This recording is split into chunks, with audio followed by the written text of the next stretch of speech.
बिस्मिल्लाहिर्रहमानिर्रहीम। Welcome to Z law academy. आज हम एक इम्पॉर्टेंट टॉपिक डिस्कस करेंगे इंग्लिश जूरिस्प्रूडेंस का, जो एक इम्पॉर्टेंट टॉपिक है जो बार बार पंजाब यूनिवर्सिटी के एनुअल एग्जाम्स में आ चुका है।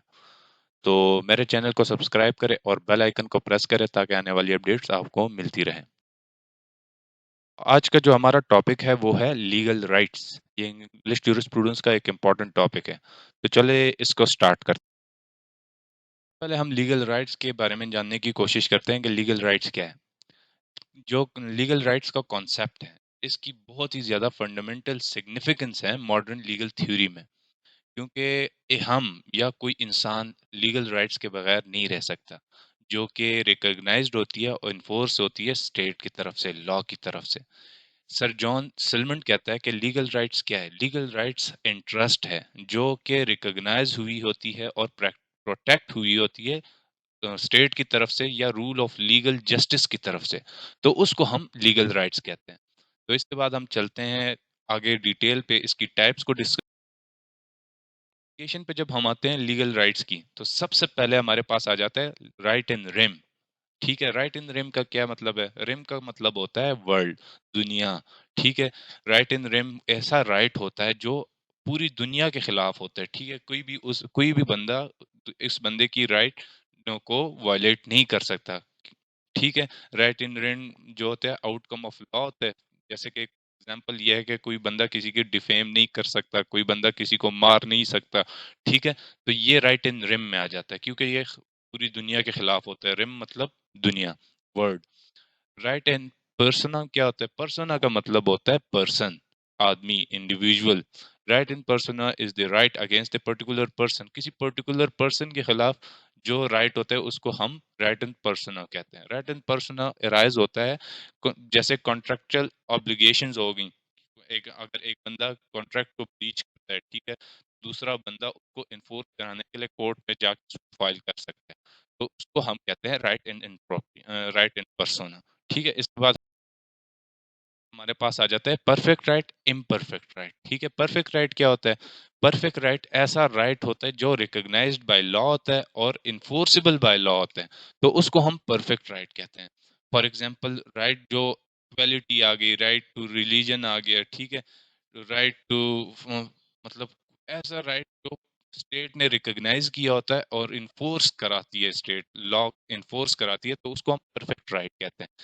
परफेक्ट राइट क्या होता है? इनपरफेक्ट ऐसा राइट होता है जो रिकॉग्नाइज्ड बाय द स्टेट तो होता है मगर इन्फोर्सेबल बाय द स्टेट नहीं होता।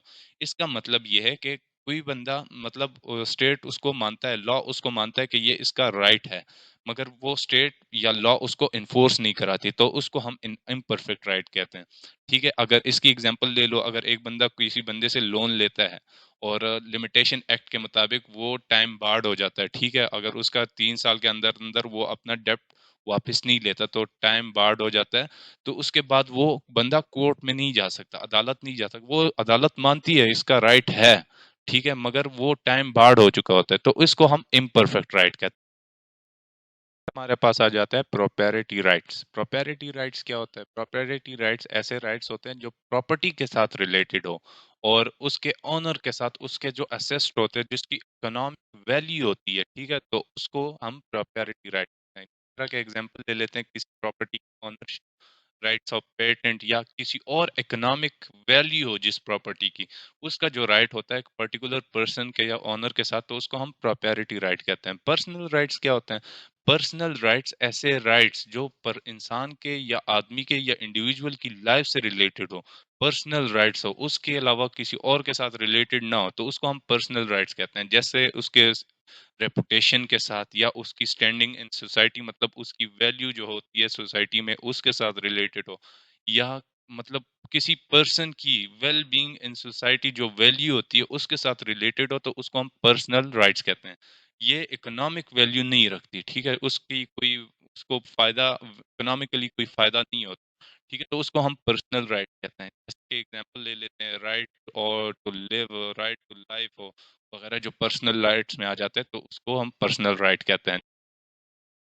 नेक्स्ट हमारे पास आ जाता है public rights and private rights. Public rights क्या होते हैं? पब्लिक राइट्स ऐसे राइट्स होते हैं जो किसी इंडिविजुअल या किसी पर्सन में स्टेट गवर्नमेंट या कॉन्स्टिट्यूशन की तरफ से दिए होते हैं, उसको हम पब्लिक राइट्स कहते हैं। ठीक है, जैसे कि एग्जांपल राइट टू वोट, मतलब right to use of public parks या right to use of public path. ठीक है, तो इसको हम कहते हैं पब्लिक राइट्स।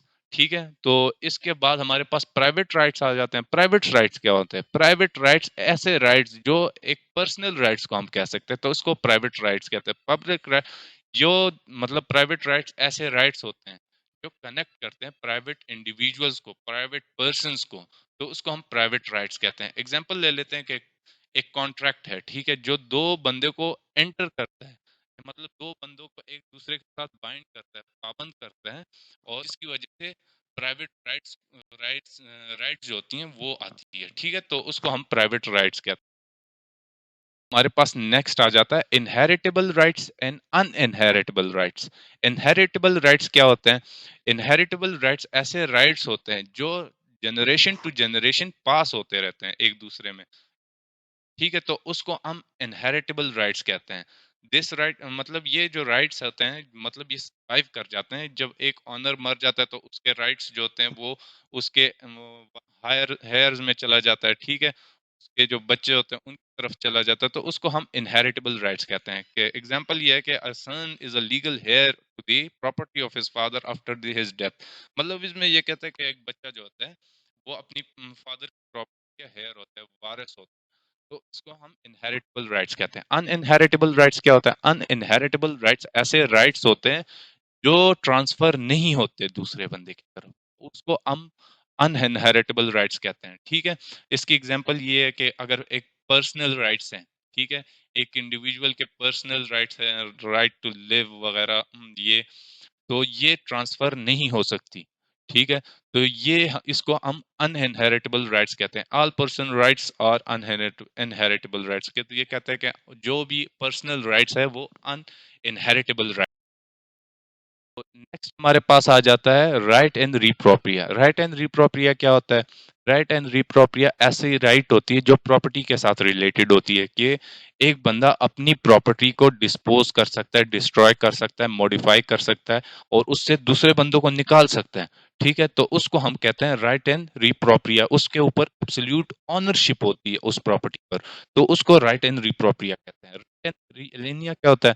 राइट एंड री का मतलब होता है कि अगर मतलब कोई बंदा किसी दूसरे की प्रॉपर्टी पे, ठीक है, अपनी राइट को इस्तेमाल करता है, तो उसको हम राइट री एलेनिया कहते हैं। मतलब उसकी किसी दूसरी की प्रॉपर्टी पे अपना बेनिफिट निकालता है, ठीक है, उसको जो लॉ होती है वो भी इजाजत देता है, तो ठीक है, तो उसको हम कहते हैं राइट एंड री एलेनिया।